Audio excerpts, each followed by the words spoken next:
Yo, what's going on? This is Sep drafting up a new script for cold calling. If you're not using the idea of, for example, right now, let's say you're essentially you're trying to cold call people out of the blue. You don't have a script in place and you want to create a script.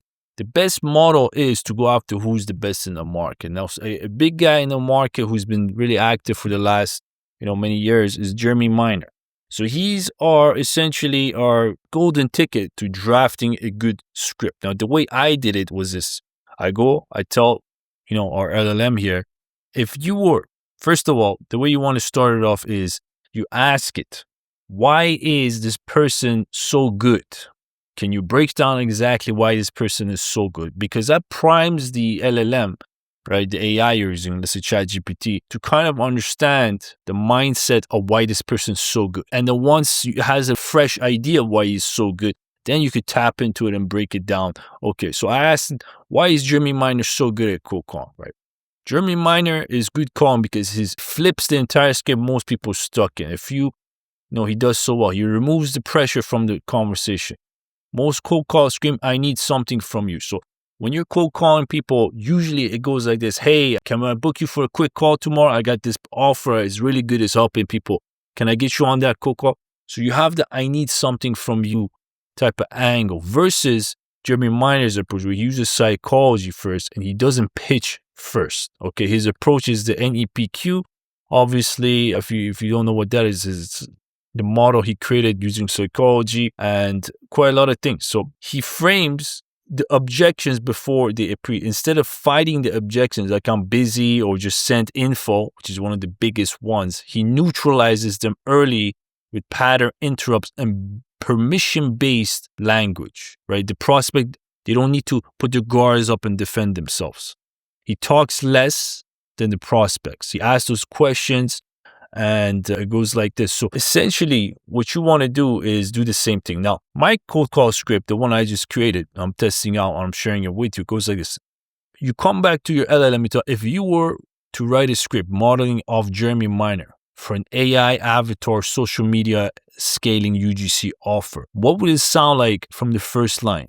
You're targeting realtors, for example, right? So here's how it usually comes. It comes back to you with the style of Jeremy Miner. Now, the script goes like this. Hey, John, real quick, did I catch you in the middle of something important? You see that? That's the opening. Neutral, pattern, interrupt. Did I catch you? You got about 30 seconds, John? If yes, after they say, yeah, totally get it. It takes about 30 seconds, and you can decide if it's worth continuing. Something along those. Hey, it's going to take 30 seconds. You can hang up now if you want, or you'll never hear from me again, or we could get into it. Okay, so he asked the permission. That puts that person's guard, brings them down. You said yes to him.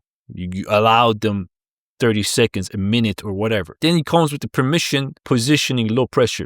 Yeah, so John, the reason I'm calling it is actually pretty simple. We work with a small number of agents who are already doing business but feel like social media is inconsistent or eating up more time than it should. Now, before I assume that's you, can I ask you something real quick? Again, permission-based selling. You're asking that person psychologically, they're thinking, okay, I like this guy or not, shut the door on you. If they like you, yeah, sure. They'll tell you, yeah, sure. Okay. How are you currently showing up the situation? Then you ask them the situation. How are you currently showing up on social media? Are you kind of posting daily yourself? You got your cousin, grandma, sister, or you're outsourcing? What kind of, how are you currently going about that? And you let them answer. Accordingly, you just wait, don't rescue the silence. The same. They're going to say, oh, no, I got something. I'm not really interested. It doesn't really work that. Whatever they say, then you bring out the problem. Okay, got it. Cool. I got it. I got you what you're saying.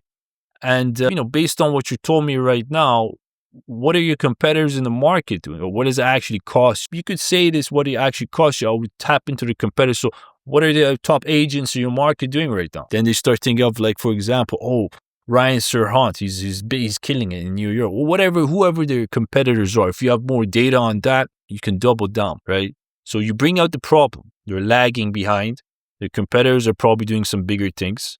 So that starts amplifying in their head. The emotional cost now. Dig into the emotional cost. Why aren't you doing it? What's the part? Why aren't you kind of posting on social media? What's the part stopping? Is it because you don't think there's results or you don't have the money for it, right? So these are the emotional costs, right? You don't know where to start, okay? And they might say something, I just don't feel like it's going to do much for me.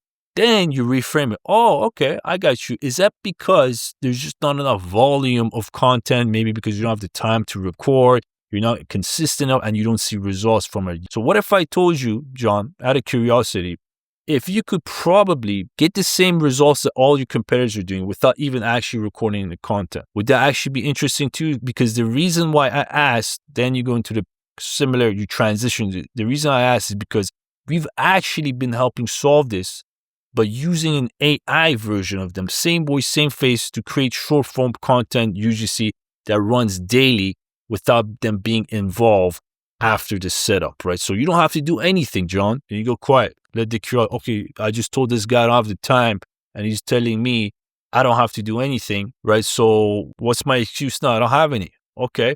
But John, before, are you someone that's, okay with this? Are you someone that's looking to grow your social media, right? So this part I would tap into personally. Be very careful how you approach this part, the qualification, because it's very important. It can make it or break it for you. You could use Jeremy's style. Before I go any further, are you more interested in staying hands-on with content? Or would you rather your brand just work in the background and bring conversations to you? So this is where you kind of probe to, is this person serious about this, or they're kind of wasting your time? And you could kind of lead it to, the close. What if you kind of handle that for you? That would make sense to you, and you get that commitment. Yeah, I'm interested in that. Then you qualify that person. I don't know if this makes sense for you or if the right fit, John, but we could probably hop on a quick 15-minute and see if this sounds good together. Would 12 p.m. Eastern time work for you tomorrow by chance? If they say yes, beautiful. You got yourself an interesting position to set up a new one. So essentially the way it works like this, like we just said, you got your Jeremy Miner script here. You lead towards the more of a permission-based psychology / you could say psycho-selling, right? If you spelled that, I think we butchered that fucking spelling on psycho. I just put fucking psycho chat. Okay, there we got your psychological selling, and then you ask if it's relevant to them, and then from there you close on demo. This is essentially what Jeremy Miner is doing. We went through this whole process versus, okay, so we got the Jeremy Miner approach here. Then we have our own approach. Most people, what they do is, let's say you right now, most people, you call the prospect, okay, then you try to qualify by asking, hey, are you the owner? That's really all you're doing. Okay, perfect. I have this solution, which is AI. Then you start running to the pitch. You pitch your services without even understanding any pain, psychology, anything. And they're going to tell you, no, I'll think about it. And maybe out of 500 calls, you might get one or two. You pitch them and it's a yes or no, right? Which eventually leads into, the stakes are too high for them. It leads into higher chances of send info, okay? Why? Because you didn't tap into the psychology right away. Not interested, obviously, because they don't understand what you have to offer, what it does for them. You're coming the same as before they heard their message, so your messaging is the same as before, right? When you go through this route, there's no differentiation. Your structure is destined to fail. Now, it does work in volume. I'm not saying this won't work for you, but you're going to have to, you're looking at 1, maybe 2 demos a week versus this one. You could probably pull 2 to 3 a day demos a day. Okay, so if you're approaching it with this type of script, this is really probably the best because you're using psychology. You're not wasting these calls. And it all starts with the first line. Hey, John, this is pattern interrupt. Why? Because they're used to hearing the same thing. Hey, is this the owner? Are you the owner? Perfect. Are you guys doing that? I got something to show you. Come, let me take 5 minutes of your time. Let me show you.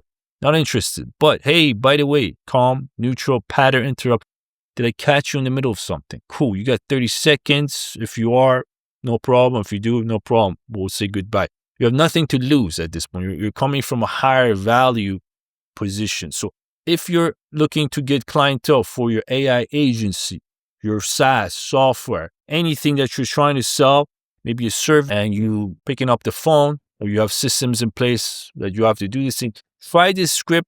Now, this also works with potential other things as well. So whoever is in your marketplace, maybe as a marketer, you're trying to create an ad, Harmon Brothers. So in the next video, I'll show you how you could create a funny video with Kling 3.0 using Harmon Brothers style type of ad versus a cold calling script as a Jeremy Mine. Now, if I knew this stuff earlier on, let's say if I were starting out, instead of drafting a script or going on YouTube, trying to find the best script, I would do this exact approach I just showed you here. Finding the best person in the market, okay, reverse engineering their approach, and right away you'll have a script 99% of people can't beat because it's just so perfect. So you put yourself years ahead. If you found this video helpful to you, check out the description below where we share some of the resources, processes, and things you can utilize for yourself, building your own software, SaaS agency, and capitalizing here in this AI era, right? So check out the description below. We'll see you inside. Take care for now. Bye-bye.